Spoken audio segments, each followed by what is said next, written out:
Assalamu alaikum wa rahmatullahi wa barakatuh, and very good morning to all of you.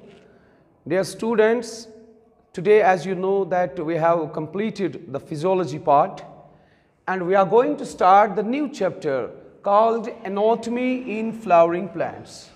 Okay? So physiology is our now new chapter, Anatomy, we are going to start.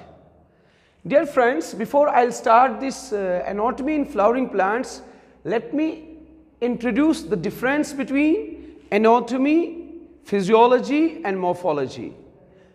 When I talk about anatomy, when we talk about anatomy, it means internal structure. Internal structure we have to study. If we are talking about morphology, morphology means external structure we have to study. External structure, okay? And if we are talking about physiology, that means we are talking about the process or work or mechanism. So three terms are in front of you: anatomy, morphology, physiology. For example, if I'll just make you to understand these three, it will be very easy for you to differentiate if you will explain you by an example. For example, there is a car outside. बाहर एक car है, ठीक? वो रुकी हुई है. आप बाहर उस कार को देख रहे हो. हम कहेंगे, मैं कह रहा हूँ बेटा आप क्या देख रहे हो इसका? आप कहेंगे हम इसकी एक्सटर्नल अपीयरेंस देख रहे हैं. That means that is morphology. Car की बाहर शेप, बाहर जो भी इसका है external appearance, that's called morphology. अगर आप कार का इंटरनल स्ट्रक्चर, बॉनेट उठा रहे हैं, डिक्की खोल रहे हैं या गाड़ी को खोल रहे हैं, इंटरनल पार्ट्स देख रहे हैं गाड़ी के, that means you are dealing with the anatomy. क्योंकि वो नॉन लिविंग है, इसलिए मैं आपको इस एग्जाम्पल से ये चीजें समझा रहा हूं. तो आप इंटरनल स्ट्रक्चर देख रहे हैं. इसी तरह अगर कार चल रही है, आप इसका मैकेनिज्म देख रहे हो कि गियर कैसे चेंज कर रहे हैं. जब आप हाई स्पीड पे जा रहे हैं तो आप कौन सी चेंज कर रहे हो, ठीक है? तो गियर कब चेंज कर रहे हो, स्टीयरिंग को कब मोड़ रहे हो. That means when you are dealing with the processes, the mechanism of working of car, you are dealing with the physiology. If I will change the example, I will take example of humans. If you are seeing me, whatever you observe, when you see me, whatever you observe externally, my external appearance, this is called morphology. आप मेरी morphology देख रहे हो. अगर आप मेरा internal structure देख रहे हो, मेरे लंग्स देख रहे हो अंदर से, मेरा हार्ट देख रहे हो, मेरी किडनी देख रहे हो, that means that is anatomy.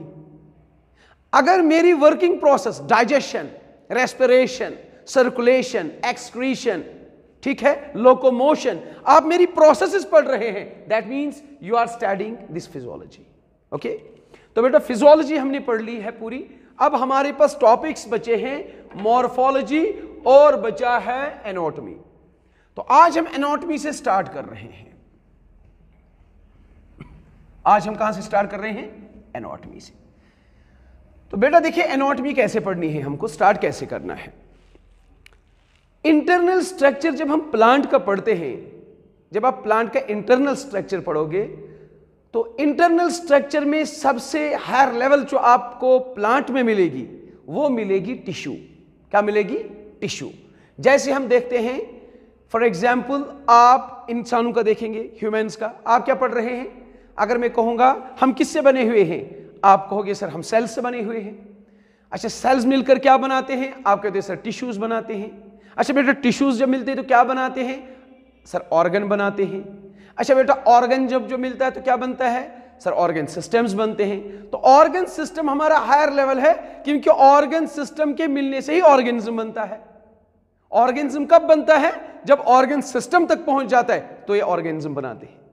मगर जब आप प्लांट्स की बात करते हैं, सेल्स जो मिलते हैं वो टिश्यूज बनाते हैं. क्या बनाते हैं बेटा? जब सेल्स मिलते हैं तो वो क्या बनाते हैं? वो टिश्यूज बनाते हैं. ठीक, और यही टिश्यूज आप देखोगे, जो प्लांट बॉडी पूरी है वो बनी है इन्हीं टिश्यूज से. यही टिश्यूज मिलकर पूरी प्लांट बॉडी बनाती है. इसका मतलब है बेटा, ये जो प्लांट बॉडी बनी है, प्लांट बॉडी जो बनी है, ये बनी है टिश्यूज से। किससे बनी है? टिश्यूज से। तो अगर हमने टिश्यूज पढ़े, ध्यान से सुनिए आप मेरी बात, अगर हमने टिश्यूज पढ़े अच्छे तरीके से, टिश्यूज समझ में आ गया, आपको सारा इंटरनल स्ट्रक्चर प्लांट का समझ में आ जाएगा। आप प्लांट का जो भी इंटरनल पार्ट उठाओगे बेटा, वो किसी न किसी टिश्यू में इंक्लूड हो जाएगा। यानी कि अगर आपने टिश्यू समझे हैं, प्लांट्स का जो इंटरनल स्ट्रक्चर है, that is composed of tissues. Once you understood the tissues, you have understood the whole anatomy of the plant. Okay, तो ये टिश्यूज हमको पढ़ने हैं बेटा, क्योंकि इन्हीं टिश्यूज की वजह से प्लांट की इंटरनल बॉडी बनती है। प्लांट बॉडी जो है ना, प्लांट बॉडी यानी कि इंटरनली जो प्लांट बॉडी मैन्युफैक्चर होती है, वो होती है because of tissues. When tissues aggregate together, they form the plant body. So when you dissect the plant body, when you see the plant body internally, what you will observe there? Tissues. तो यही tissues हमको पढ़ने हैं, ठीक है।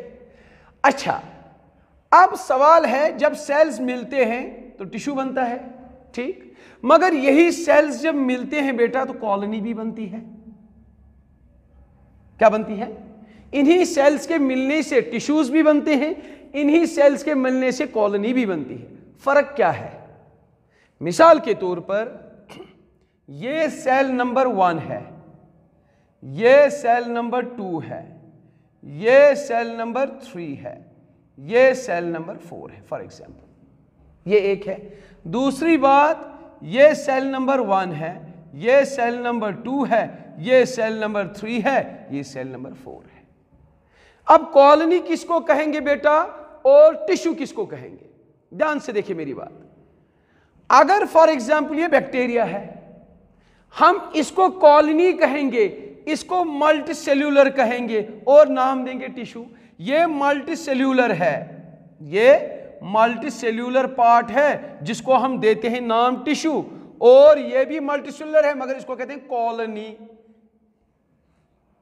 तो हम इसको कॉलोनी क्यों कहते हैं, इसको टिश्यू क्यों कहते हैं? देखिए, कॉलोनी और टिश्यू में ये फर्क है बेटा, जो कॉलोनी होती है उसमें जो एक सेल होती है, वो सेल अगर अकेले में है, ये सेल नंबर 1 अकेले में है। फर्क क्या है? यहां पे सेल नंबर 1 अकेले में है और यहां पे एक ग्रुप में है। देखिए, सेल नंबर 1 अकेले में है और यहां सेल नंबर 1 ग्रुप में है। मगर बेटा यहां पे देखिए, सेल नंबर 1 की जो फंक्शन यहां पे है, वही फंक्शन इसकी यहां पर भी है। इसका मतलब है चाहे ये अकेले में हो या ये ग्रुप में हो, इसकी फंक्शन पे कोई फर्क नहीं पड़ता, इसकी फंक्शन पे कोई फर्क नहीं पड़ता। जो ये अकेले में है वही ये ग्रुप में है, 2 जो अकेले में है वही ये ग्रुप में है, 3 जो अकेले में है वही ये ग्रुप में है, 4 जो अकेले में है वही ये ग्रुप में है।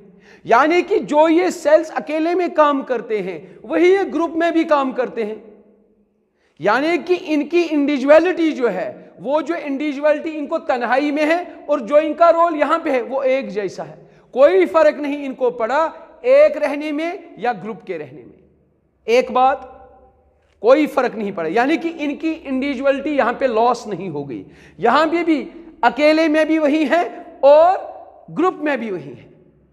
तो ये इंडिविजुअल लेवल पे है, ये ग्रुप लेवल में है, दोनों जगह इनकी फंक्शन सेम है।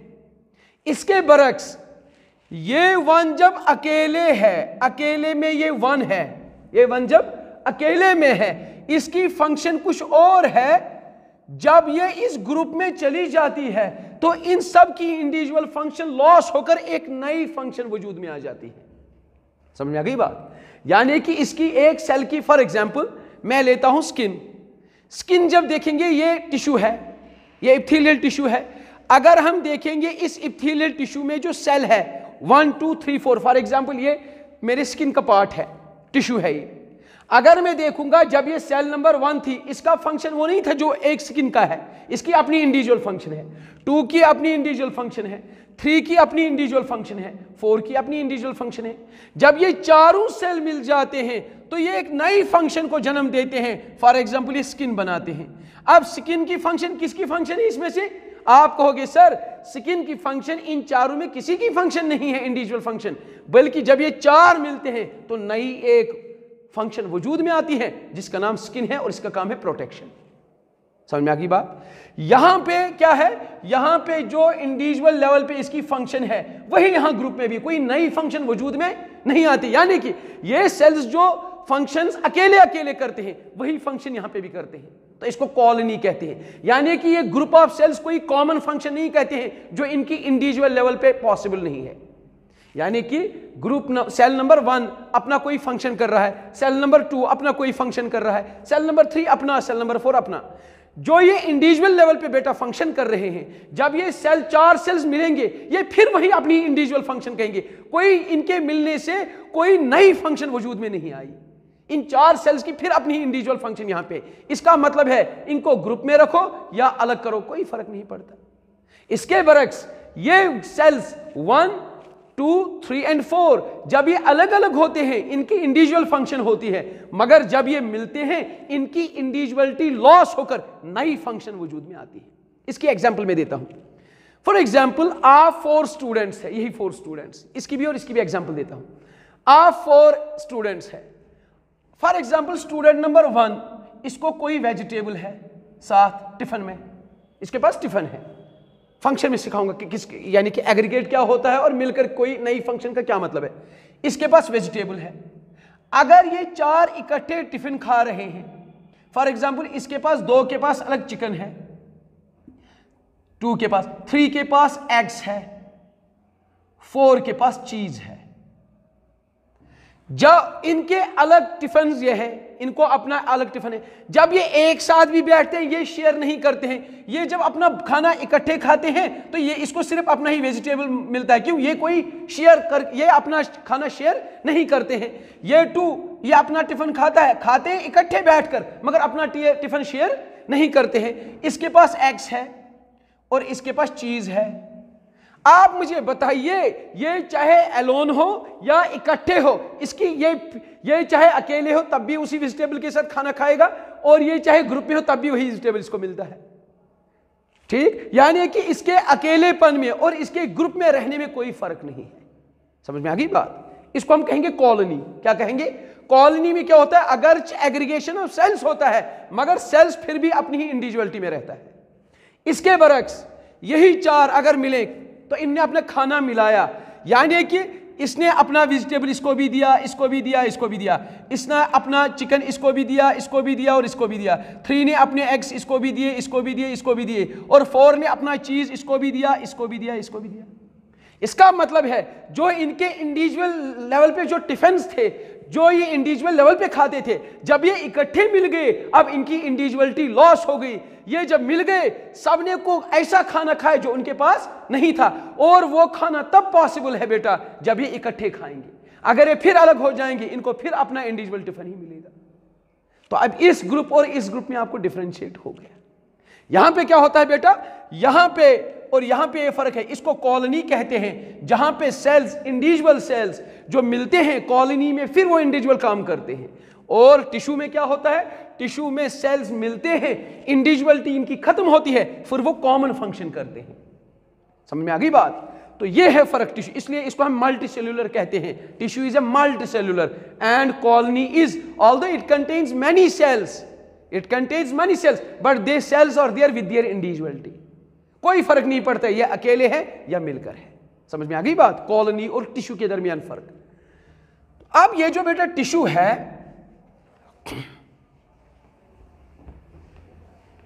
इससे पहले बेटा हम टिश्यू से स्टार्ट करें, हम अपना टॉपिक टिश्यू से स्टार्ट करेंगे। इससे पहले हम टिश्यू की बात करें, हम कुछ इंट्रोडक्शन देते हैं। एक साइंटिस्ट आया, Nehemiah Grew.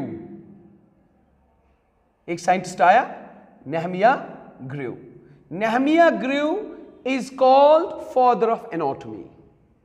Nehemiah Grew is called father of anatomy. Generally universal level पर, ओके, इंटरनेशनल लेवल पर फादर ऑफ एनाटॉमी कौन है? Nehemiah Grew. K Chaudhuri, K Chaudhuri is known as father of Indian anatomy.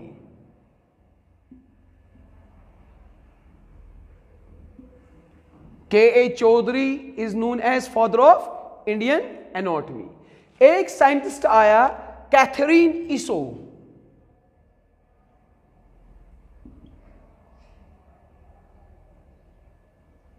एक साइंटिस्ट कौन आया? कैथरीन इसो। उसने एक किताब लिखी the anatomy of seed plants. इसने क्या लिखी? एक किताब लिखी द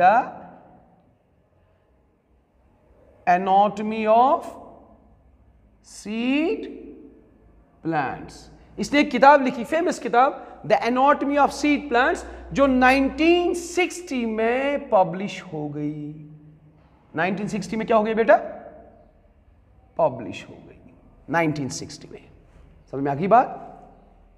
तो इनका लिटिल इंट्रोडक्शन याद रखें। Nehemiah Grew is known as father of anatomy and K.A. Chaudhary is father of Indian anatomy. That means in India the lot of work is done by K.A. Chaudhary.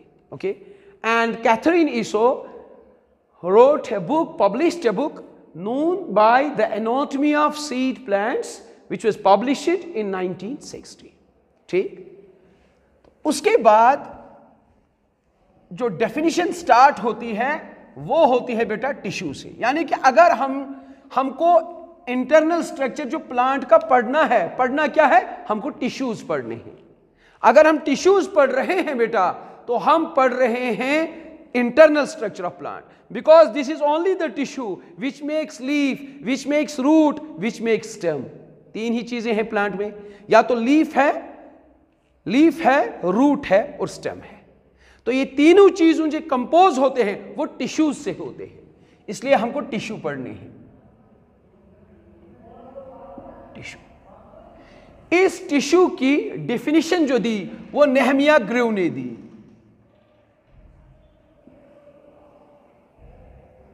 Nehemiah grieve ने क्या दी? इसने tissue definition दी। इसने कहा tissue किसको कहते हैं? इसने कहा देखो भाई, टिश्यू कहते हैं group of cells, group of cells similar और डिसिमिलर, सिमिलर और डिसिमिलर इन शेप,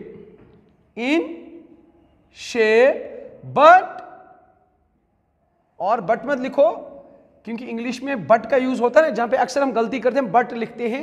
ये तो एक अब इसकी आदत हो चुकी है। अदरवाइज बट मींस, बट पिछले सेंटेंस को डिस्कार्ड करता है।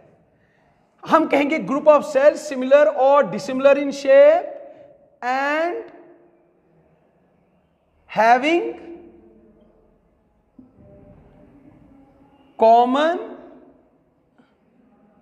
Function and common origin. क्या मतलब? ग्रुप ऑफ सेल्स सिमिलर और dissimilar in shape. Group of cells हो, चाहे उसमें सेल्स सिमिलर हो या डिसिमिलर हो, ये कोई शर्त इसके लिए कैद नहीं कि नहीं टिश्यू उसको कहते हैं जिसमें सिमिलर टाइप ऑफ सेल्स हो, नहीं टिश्यू उसको कहते हैं जिसमें डिसिमिलर सेल्स हो, ऐसी बात नहीं है। चाहे ग्रुप ऑफ सेल्स सिमिलर हो या डिसिमिलर हो, मगर उनकी फंक्शन भी सेम होनी चाहिए, उन सेल्स का ऑरिजिन भी सेम होना चाहिए, तब हम इसको टिश्यू कहेंगे। मिसाल के तौर पर ये सेल्स है, आप देखें डिसिमिलर सेल्स है, मगर इन सेल्स की एक खूबी ये है, इनकी कॉमन फंक्शन भी है, कॉमन फंक्शन भी है और इनका कॉमन ऑरिजिन भी है। यह है टिश्यू की खूबी। चाहे सिमिलर सेल्स हो या डिसिमिलर सेल्स हो, ये इशू नहीं है टिश्यू में।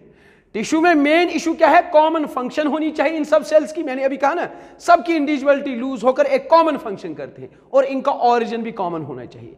फिर शेप एक हो, आप देखोगे आगे कॉम्प्लेक्स टिश्यूज जो आएंगे जिनमें मोर देन वन सेल्स आएंगे, उनमें डिफरेंट टाइप्स ऑफ सेल्स, एक कुछ टिश्यूज आप आगे देखोगे जिनमें डिफरेंट टाइप्स ऑफ सेल्स है, मगर फंक्शन भी एक ही है, ऑरिजिन भी एक ही है। ये आगे पढ़ेंगे हम, जैसे हम जाइलम और फ्लोएम देखते हैं, उसमें डिफरेंट टाइप्स ऑफ सेल्स होंगे, मगर टिश्यू उसको क्यों कहते हैं जाइलम और फ्लोएम को? क्योंकि वो कॉमन इन फंक्शन है, वो सारी सेल्स उनकी, और कॉमन इन ऑरिजिन है। समझ में आ गई बात? तो ये है इसकी डिफिनेशन बेटा। तो नेहमिया ग्रीव ने इसकी डिफिनेशन दी, ठीक। उसके बाद और एक साइंटिस्ट आया, कॉल नैगेली। के नेगेली भी कहते हैं और कॉल नेगेली भी कहते हैं। कॉल नेगेली ने क्या कहा, उसने कहा ये जो टिश्यूज है, ये टिश्यूज, उसने टाइप्स ऑफ टिश्यूज पे फोकस किया। उसने कहा ये टिश्यूज जो है प्लांट्स में ये दो तरह के होते हैं। पहले टिश्यू की डिफिनेशन किसने दी, क्योंकि एनाटॉमी बेटा पढ़ रहे हैं, फिर मैं कहूंगा एनाटॉमी में हमको टिश्यूज ही पढ़ने हैं। अगर हमने टिश्यूज समझ, क्यों सारी प्लांट बॉडी बनी है टिश्यूज से, तो नीमिया ग्रीव ने दिया ये डिफिनेशन और कॉल नेगेली ने क्या कहा, कहा टिश्यूज दो टाइप्स के होते हैं, एक मेरिस्टेमेटिक, आपको याद आया होगा मेरिस्टेमेटिक टिश्यू, एक परमानेंट टिश्यू।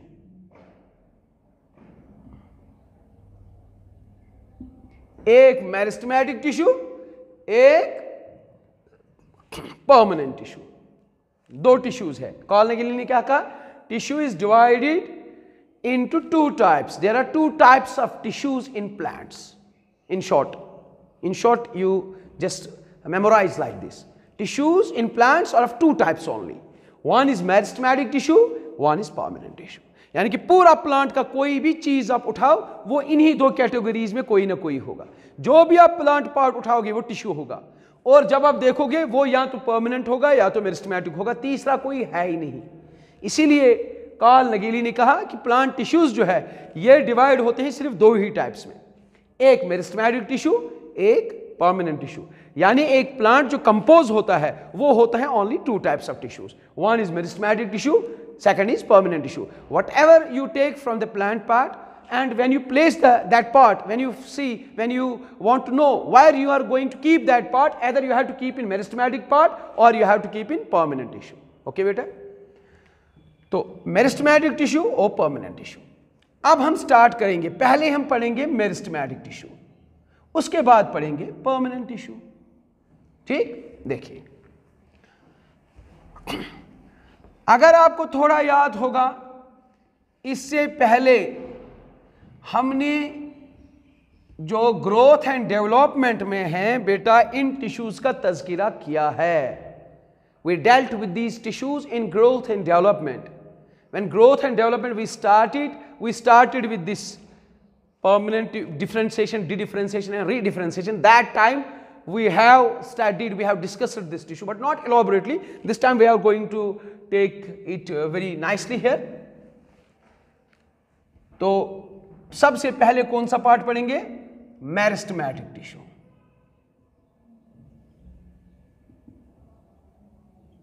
मेरिस्टेमेटिक टिश्यू सबसे पहले पढ़ेंगे हम मेरिस्टेमेटिक टिश्यू। मेरिस्टेमेटिक टिश्यू की बुनियाद पड़ती है एक लफ्ज से जिसको हम कहते हैं मेरिस्टम। मेरिस्टेमेटिक टिश्यू किसकी बुनियाद पड़ते हैं, मेरिस्टेमेटिक टिश्यू में एक लफ्ज है मेरिस्टम, ये यहीं से डिराइव हुआ है मेरिस्टम।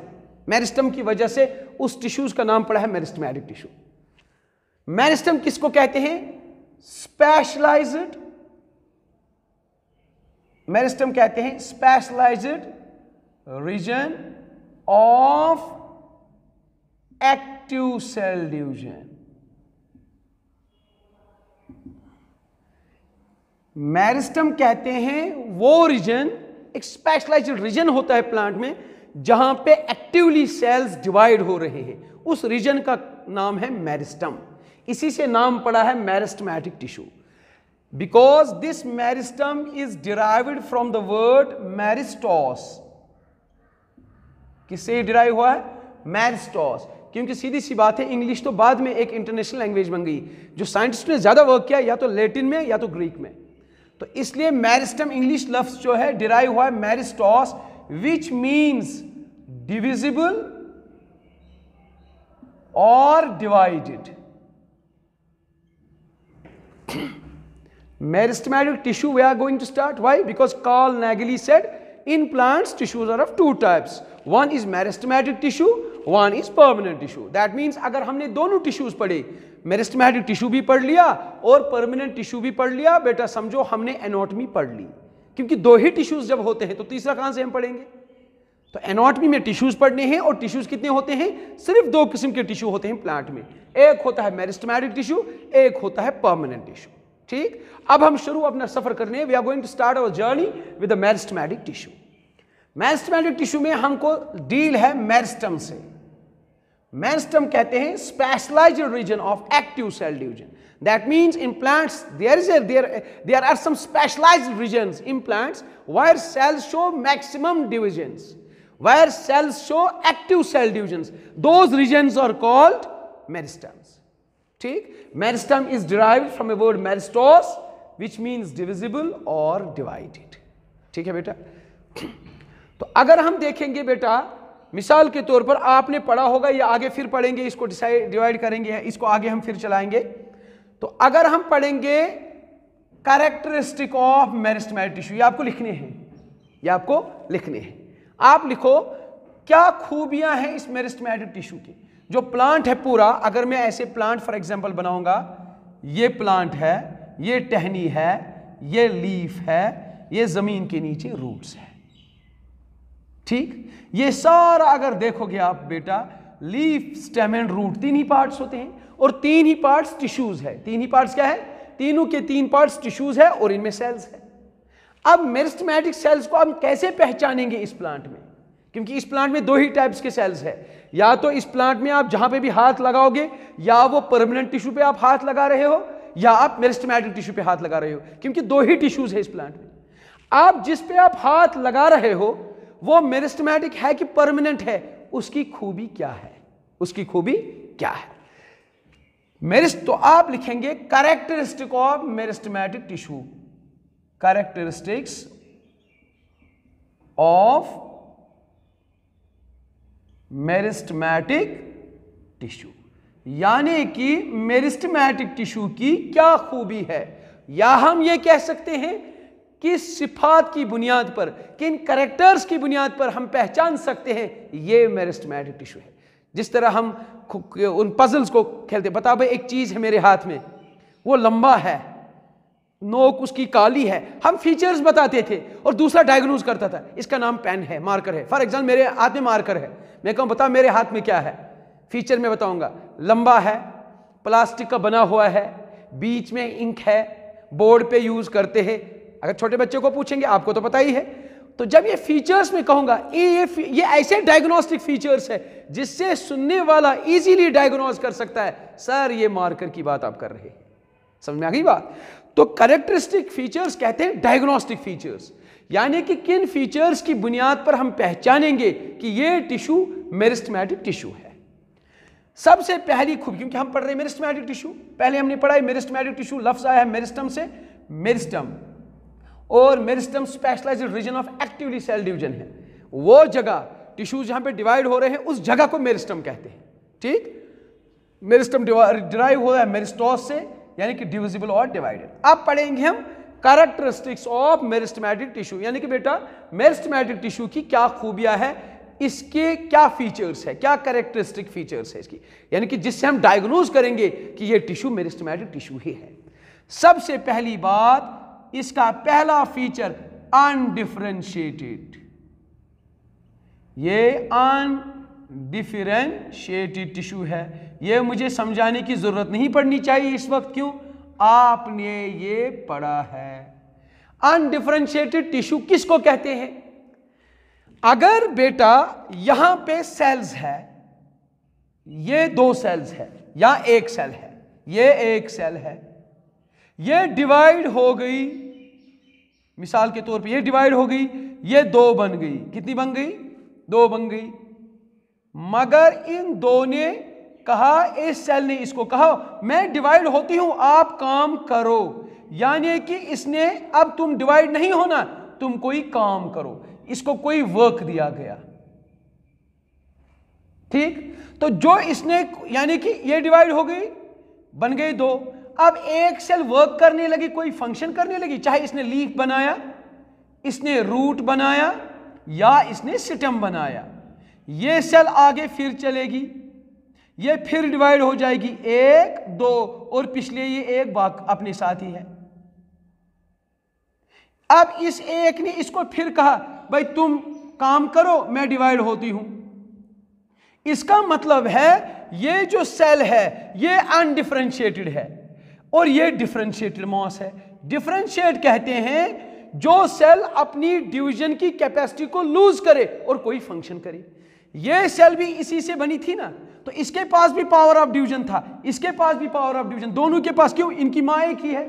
मगर इसमें से ये सेल नंबर ए, ये सेल नंबर बी, इस सेल में से यहां समझ लीजिए ये सेल नंबर बी, ये ए, ये सेल नंबर बी, इसका या ए भी दो एक ही बात है। इसका मतलब है सेल नंबर ए और cell number B, cell number A और सेल नंबर बी, इन दो सेल्स एक ही सेल से बनी। ये सेल जी थी, ये मेरिस्टेमेटिक सेल थी। मिसाल के तौर पर ये मेरिस्टेमेटिक थी। मेरिस्टेमेटिक मींस ये इसके पास पावर ऑफ डिवीजन था। मेरिस्टेमेटिक की यही खूबी होती है, they retain power of division. वो सेल्स जिनके पास ताकत होती है डिवीजन होने की, उस सेल को हम मेरिस्टेमेटिक कहते हैं, क्योंकि मेरिस्टेमेटिक मेरिस्टम से, वो मेरिस्टॉस से हुआ, डिविजिबल और डिवाइडेड। वो चीज जिसके पास ताकत हो डिवाइड होने की, उसको हम कहते हैं मेरिस्टम। मेरिस्टम किसको कहते हैं? जिसके पास ताकत हो डिवाइड होने की, उसको हम कहते हैं मेरिस्टम। ठीक, तो इसलिए मैं कह रहा हूं अगर ये सेल नंबर ये है, ये डिवाइड हो गई दो सेल्स में, ए एंड बी, मगर ए ने लूज किया पावर ऑफ डिवीजन, ए ने लूज किया पावर ऑफ डिवीजन और बी ने रिटेन किया पावर ऑफ डिवीजन। इन दो सेल्स में एक ने रिटेन किया, एक ने लूज किया। बेटा जिस सेल ने लूज किया पावर ऑफ डिवीजन, इसने कोई वर्क करना शुरू कर दिया, सिर्फ एक के पास पावर ऑफ डिवीजन रिटेन है। अब ये आगे बनाएगी, फिर मिसाल के तौर पर ये बी थी, इसने बनाई सी और डी, ये ए अपनी ही मौजूद है। इस बी ने जब डिवाइड हुआ ना, तो ये बनाई सी एंड डी, इसमें भी एक ही के पास पावर ऑफ डिवीजन है, एक परमानेंट काम ले रहा है। यानी कि फिर से मैं ये समझाऊंगा आपको अंडरस्टैंड कराने के लिए। अगर सेल एक है, सेल एक है, ये डिवाइड हो रही है दो सेल्स में, एक और दो, मगर ये सेल वन जो है, ये सेल एक डिवाइड हो रही है दो में, मगर दो जो है वो आगे से दो डिवाइड नहीं हो रही है, उनमें एक cell power of division lose कर रही है। यानी कि ये वो सेल, ये सेल बन रही है परमानेंट, ये सेल बन रही है फिर भी मेरिस्टेमेटिक। एक सेल के पास अभी भी मेरिस्टेमेटिक पावर है, इसने लूज किया पावर ऑफ डिवीजन, इसने कोई वर्क किया, इसको हम कहेंगे परमानेंट, इसने कोई परमानेंटली कोई काम ले लिया। अब ये सेल फिर डिवाइड हो जाएगी दो में, एक दो, और ये पुरानी सेल है, इन दो में भी ये परमानेंट बनेगी, ये मेरिस्टेमेटिक है, तो ये पे भी ऑलरेडी परमानेंट है। इसका मतलब है जितने डिवीजन्स आगे हो रहे हैं, number of meristematic cells same रह रहा है, number of meristematic cells same रह रहा है, सिर्फ नंबर ऑफ परमानेंट सेल्स बढ़ रहे हैं। तो हम कहेंगे ये सेल्स जो है, इन्होंने कोई वर्क लिया है। जब मेरिस्टेमेटिक सेल परमानेंट सेल को जन्म देती है, या मेरिस्टेमेटिक सेल उन सेल्स को जन्म देती है जो पावर ऑफ डिवीजन लूज करते हैं, कोई और काम करते हैं, इस प्रोसेस को हम कहते हैं डिफरेंशिएशन। डिफरेंशिएशन कहते हैं वे the cells which are born from meristematic cells but they don't retain the power of division, they lose the power of division, they become permanent in their function, this is called a differentiation. तो आप देख रहे हैं इसमें ये वाली sales differentiated sales है, ये वाली सेल्स, ये डिफरेंशिएटेड सेल्स, क्यों? इन्होंने लूज किया पावर ऑफ डिवीजन, इन्होंने कोई और फंक्शन, यानी कि उन्होंने परमानेंट फंक्शन ली, इसको हम कहेंगे डिफरेंशिएशन। मेरिस्टेमेटिक सेल से परमानेंट सेल्स का बनना, इस प्रोसेस को कहते हैं डिफरेंशिएशन। अच्छा ये बताइए ये क्या है? हम कहेंगे ये सेल आगे चल रही है विदाउट डिफरेंशिएशन, ये डिफरेंशिएशन नहीं कर रही है, फिर इनको क्या हो रहा है? इन सेल्स को हम सबको मेरिस्टेमेटिक सेल्स अब नहीं कहेंगे, अगरचे ये एक ही सेल से जन्म ली है जो मेरिस्टेमेटिक थी, ये मेरिस्टेमेटिक सेल थी, मेरिस्टेमेटिक सेल, अगरचे इन सारी सेल्स ने जन्म लिया है मेरिस्टेमेटिक सेल से, मगर जिन्होंने जन्म लिया है आदि सेल्स की डिफरेंशिएशन हो गई। क्या मतलब? उन्होंने लूज किया पावर ऑफ डिवीजन, उन्होंने रिटेन किया परमानेंट फंक्शन। जो सेल्स रिटेन करते हैं कोई परमानेंट फंक्शन, आगे वो डिवाइड नहीं होंगे, वो कहते नहीं हम कोई फंक्शन अब करेंगे, तो हम कहेंगे ये प्रोसेस, वो प्रोसेस जिसमें ये सेल्स बनती हैं, उसको हम कहते हैं डिफरेंशिएशन। तो क्या हम ये कह सकते हैं differentiation is a process in which permanent cells are born from the meristematic cells. ये वाली सेल्स जो आगे चल रही है हम कहेंगे अनडिफरेंशिएटेड सेल्स है। ये वो सेल्स है जो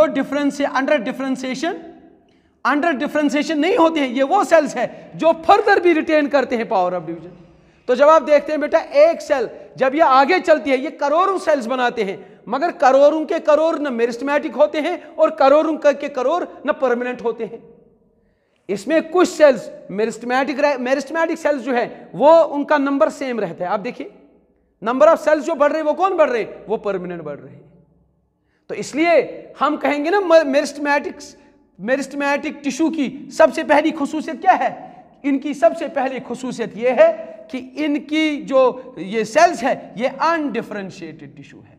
यानी कि मेरिस्टेमेटिक टिश्यू जो बेटा है ये अनडिफरेंशिएटेड है। क्या मतलब, यानी कि मेरिस्टेमेटिक की ये खुसूसियत है ये सिर्फ डिवाइड होते हैं, कोई काम नहीं करते हैं प्लांट का। जिस तरह आप लीफ के अपनी फंक्शंस देखते हो, रूट के अलग फंक्शंस देखते हो, स्टेम के अलग फंक्शंस देते हो, इनका कोई फंक्शन नहीं, इनका एक ही काम है, they remain divided and divided all the time. So this is first quality of the meristematic tissue. They retain power of division. They will not undergo any differentiation. They will not take assignment of any work.